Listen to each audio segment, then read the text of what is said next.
Hi, it's me again with Corel Draw Tips and Tricks. I just did a video on this pattern yesterday, and it makes me feel good when people try to use my pattern or design their own pattern. They did pretty good.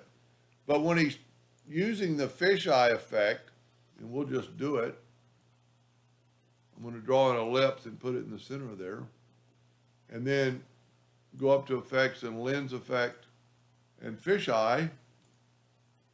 It's going to take the white background with it. And if we move it to this yellow background, you can see the white background is there. Well, and also you can take a yellow background and do your fisheye effect.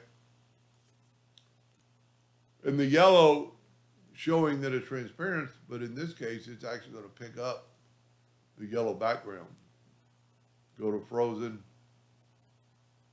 and move that out of the way. Now it has a yellow, I actually picked up another piece. But all you have to do to get rid of that white background is take this, and it says an object, frozen lens group of 112 objects. Well, click on it, go up to object, ungroup it. Now hit in the white area and move it out of the way. It's actually getting our ellipse first.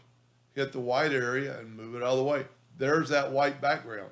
Now you've got a transparent spear of that pattern that looks pretty cool.